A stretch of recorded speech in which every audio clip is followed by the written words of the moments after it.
Ассаламу алейкум ва рахматуллахи ва баракатух, мөхтәрәм мөселман кардәшләр. Безнең һәр барчабыз да аралашып, сөйләшеп яшибез. Ләкин менә шушы аралашкан, сөйләшкән вакытта әлбәттә һичшиксез үзенең әдәпләре, кагыйдәләре булырга тиеш. Мәсәлән, мин бик еш кына очрашырга туры килә, хәзрәт буларак, әзрәк кенә инде татарча матур сөйләшә башласам, я булмаса әдәби сүзләр сайлап сөйләшә башласам, сүгенмәсәм, миңа кешеләр ничек җавап бирергә икән белмиләр. Карап торалар.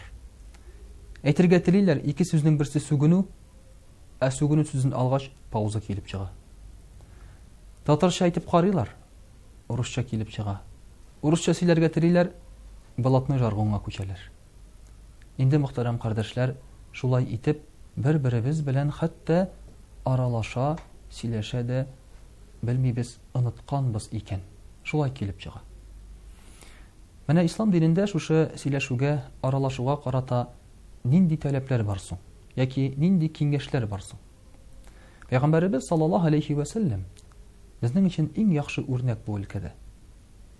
Сөйләшү, аралашуның иң төп максаты кешене үзеңгә карату, ышандыру, яки үзеңнең сүзеңне аңа җиткезү.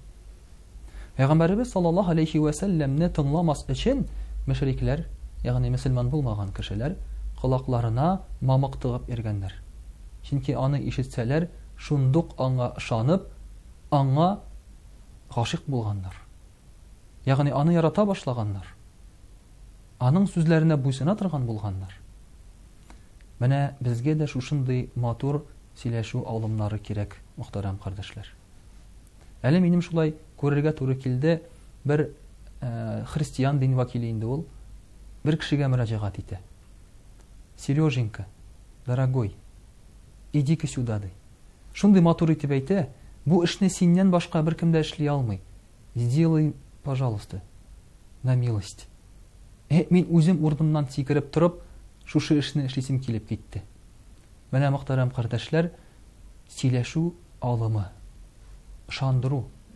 Менә безнең арабызда да, гаиләдә булсын, дуслар арасында булсын, эштә булсын, шушы җитми. Иң беренчесе, мөхтәрәм кардәшләр, булган телебезнең байлыгын куллана белмибез. Булсын татарчамы, русчамы, гарәпчәме, инглизчәме, без аны камил рәвештә куллансак, матур сүзләрен сайласак, ул күбрәк яңгырашлы һәм аңлаешлы булыр иде. Шулай ук, мөхтәрәм кардәшләр, сөйләгән вакытта бер-беребезгә кай вакытта ихтирам җитми. Без үзебезне күрсәтергә дип түгел, кешене каратырга дип сөйләшергә тиешбез. Сөйләгән сүзләребез күп очракта үзебезне күрсәтү булып чыга. Карагыз, мин нинди уен көлке беләм, анекдот беләм, карагыз, мин нинди акыллы, җыр телле, оста, һәм син киткәннән соң синең сүзләрең дә кешенең исендә калмый, чөнки синең максат үзеңне генә күрсәтү иде. Шуңа күрә дә бер-беребезгә ихтирамлы караш җитми, мөхтәрәм кардәшләр. Шулай ук Пәйгамбәрбез саллаллаһу алейхи ва саллям сөйләшкән, аралашкан вакытта бик еш куллана торган булган шундый алымны үзенең, әйтик, әңгәмәдәшенең исемен еш атый торган булган. Менә бу аны үзеңгә карарга ярдәм итә. Ләкин безнең кайчакта исем белән әйтәсе урынга без әй, теге, бу дип мөрәҗәгать итәбез. Менә бу да үз чиратында әдәпсезлек, тәртипсезлек булып тора.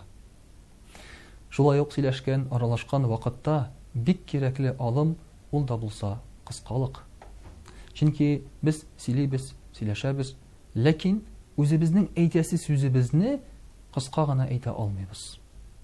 Кыскалык, ягымлылык, матурлык, менә шушы, мөхтәрәм кардәшләр, җитеп бетмәскә мөмкин безгә дә. Һәм инде әлбәттә вакытында туктый белү. Менә сөйләшәбез, аралашабыз.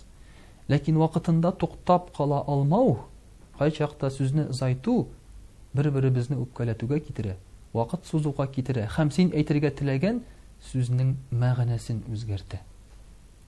Шуның эчендә әлбәттә сөйләшү, аралашу турында менә шушы кагыйдәләрне, кимендә шушы кагыйдәләрне белеп аралашсак иде, мөхтәрәм кардәшләр. Һәм иншааллаһ безнең араларыбыз, мөнәсәбәтләребез дә күпкә ягымлырак, дөресрәк булыр иде. Ассаламу алейкум ва рахматуллаһи ва баракатуһ.